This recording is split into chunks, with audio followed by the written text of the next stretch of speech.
Cape Town forever.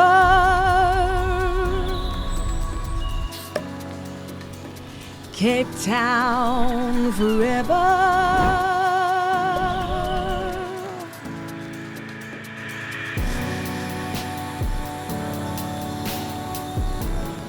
Today we are blessed to spend time with Andrew Jacobs, a legendary figure in Cape Town's botany scene. Andrew is considered a champion of the Kirstenbosch Botanical Gardens. His passion lies in advocating for conservation and sharing his knowledge to help inspire others and foster a deeper connection to nature. Join us as we explore Andrew's passion. On the Cape Town Forever channel today, we have Andrew Jacobs from the Kirstenbosch Botanical Gardens. He is a legend here.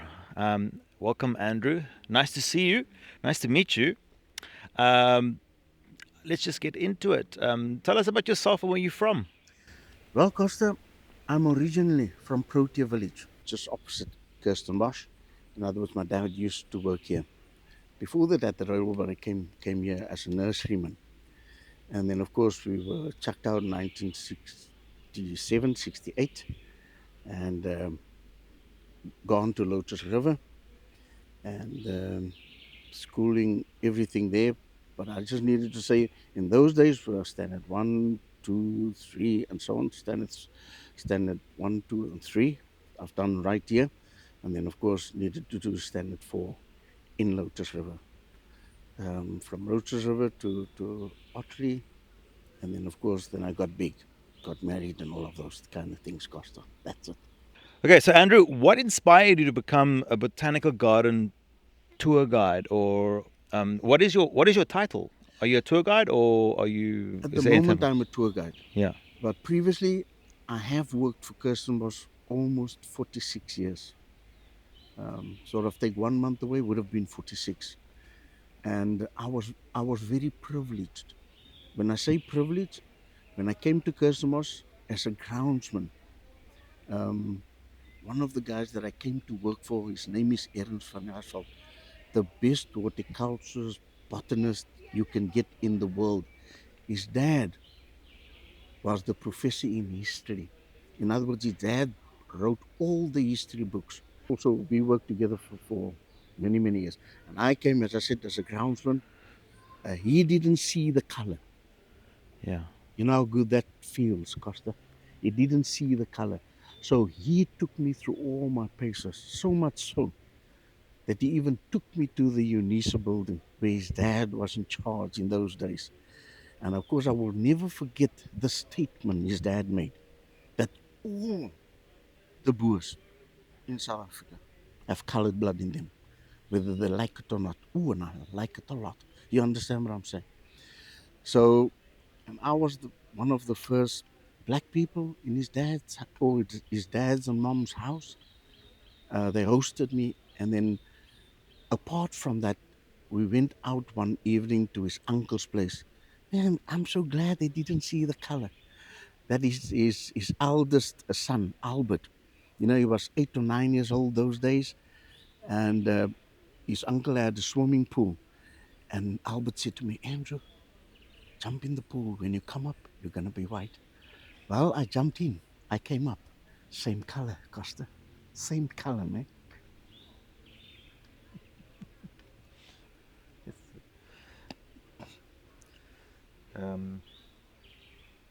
Kan man laat ek huil, jong?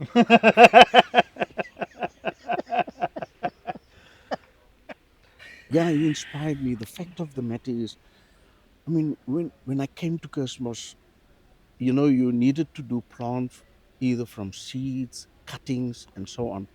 And when he took me on collecting trips, when I say collected, the diamond mines knows us.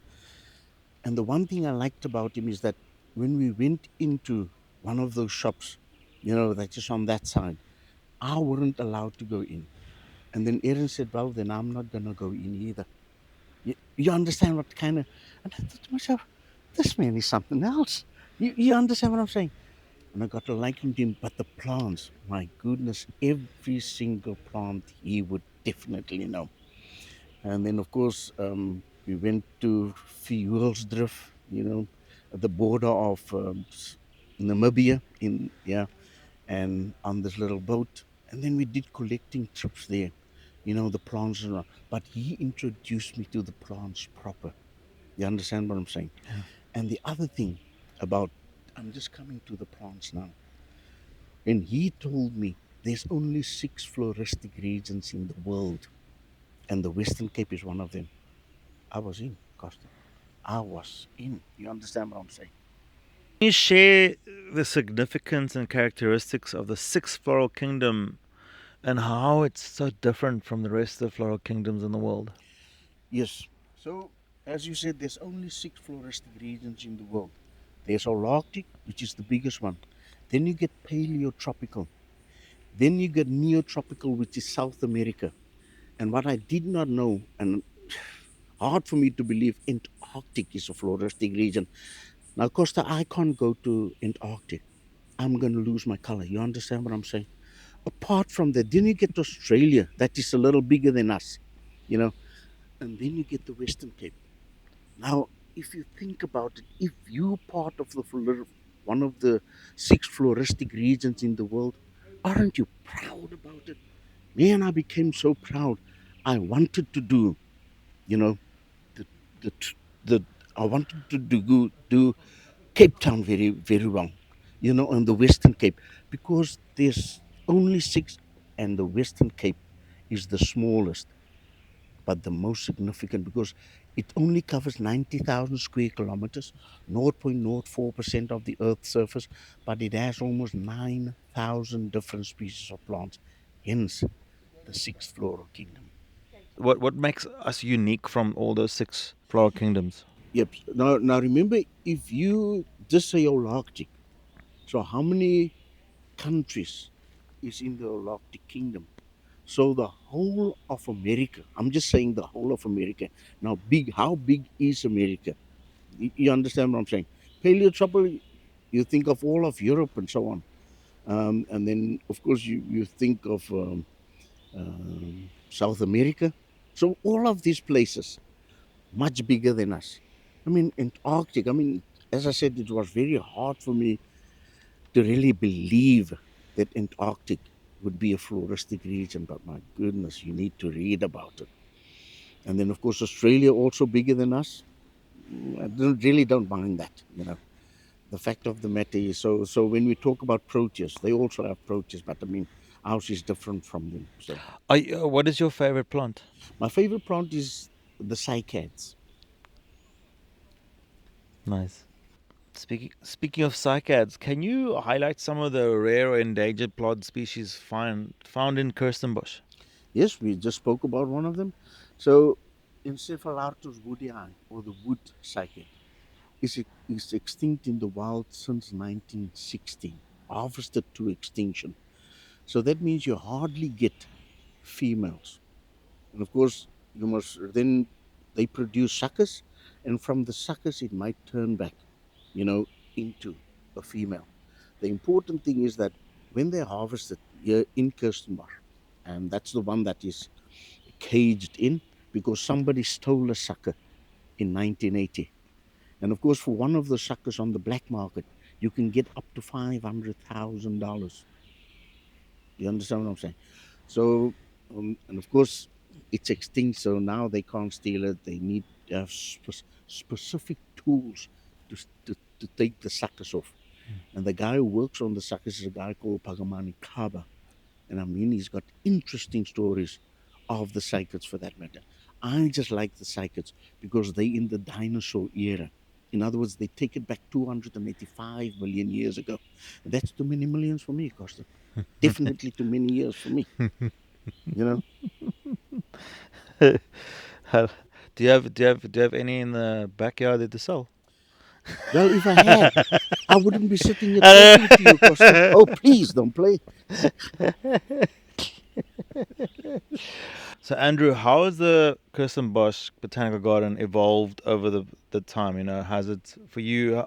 Can you nitpick and tell us where it's changed and how it's changed over the few years? Yes, no, even in this dull area, it has changed.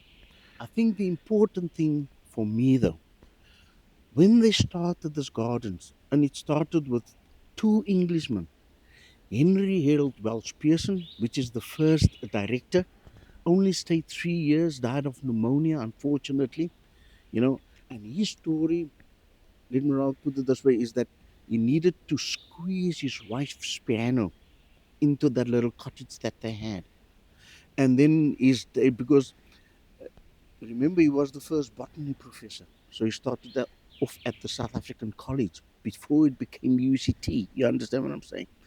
And then, um, as you now know, his off days, he worked at Kirstenbosch. And you know what his off days were?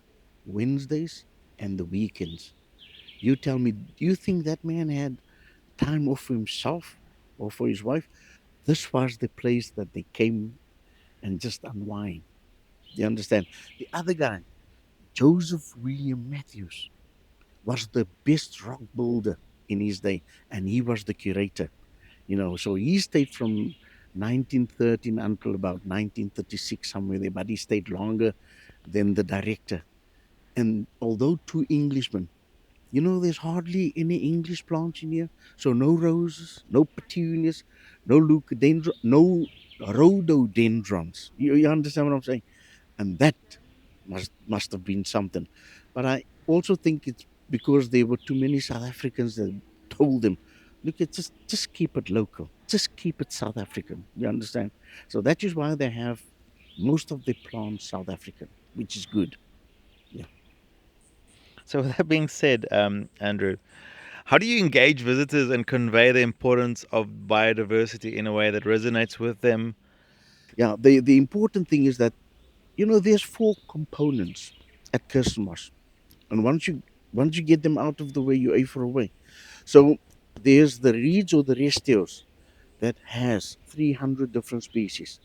Then you get the proteus that has almost 400 different species. And the proteus is named after the Greek god Proteus, could change into shape and sizes at will. Then you get the ericus that has almost 800 different species. And then we get to the geophytes or the bulbs, like gladiolus, 1,400 different species. And the guys that come second is Chile.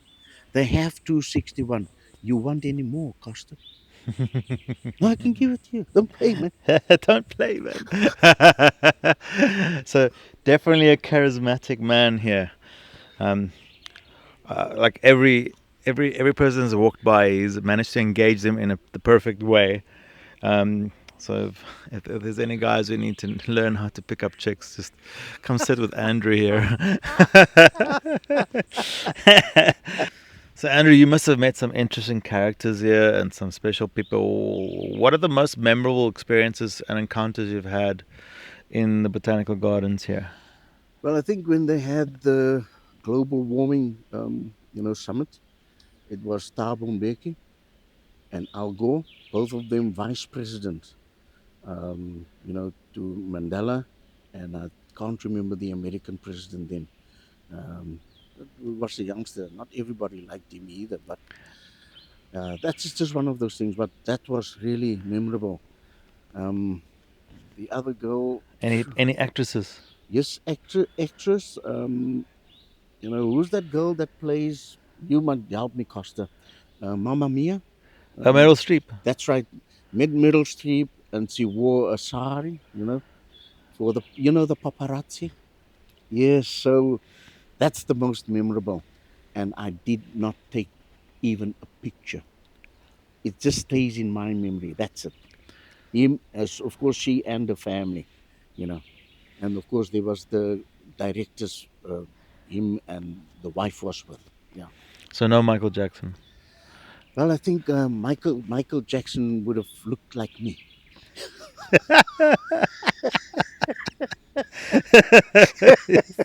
He wouldn't talk like me, but definitely look like me.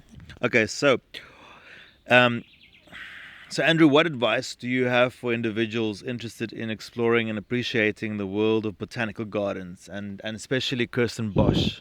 You know, they just think that if we say Kirstenbosch is one of the seven best botanical gardens, national botanical gardens in the world, they think there was only a few, but there was 400 gardens on display, and Kirstenbosch is one of the best seven. So your other six is Kew Botanic Gardens in London, Edinburgh, Scotland, Sydney in Australia, Komarov Botanical Institute in Russia, St. Petersburg, two in the USA, New York Botanic Gardens in the Bronx, and Missouri Botanic Gardens in St. Louis. I mean, and of course the criteria, you must have a research center, an herbarium, an education center, and you must also have a place which have nurseries. You sell it off. You understand? Hmm. Luckily for customers, they decided long ago customers cannot sell to the public, otherwise they won't have enough plants for themselves. So there you go. So, Andrew, you told us about how you got into the botanical garden work and loving plants and your passion for plants. If there was a child out there right now watching this, what would you tell them? Well, this is what I would tell them, and I do tell them because they ask me to sometimes take the children around. I said all the children should be themselves. Don't become somebody else. Let You must be the best of who you are. Don't even worry about those singers and actors and actresses. You can become the best you, because too many times we sort of criticize what our parents and you know grannies and so on did, but we must concentrate on and this is what I say. If we are one of the six best, and of course the six floristic regions, and do you know how big the world is? So what do you want to be? Don't you want to stand out like, of course, the six floristic regions? That's the best advice I can give. And I'd also say it is hard work, but you can get to it. That's the most important thing. Mr. Andrew Jacobs, or Andrew, because we now are chummies. Thank you so much for joining us, and thank you so much for taking us through this journey. It's been, as I would quote the movie Snatch, it's been emotional and also exciting to meet you. Thank you so much. Um, Hope to see you around. An absolute pleasure, Costa. This is what I wanted to tell you. Kirstenbosch started, with these two Englishmen on the 1st of July 1913. It's 2024, and 110 years later, it is still here. It's the passion of the people that keeps Kirstenbosch what it is today. Awesome. Thanks so much, Andrew. It's a pleasure. Cape Town forever. Cape Town forever.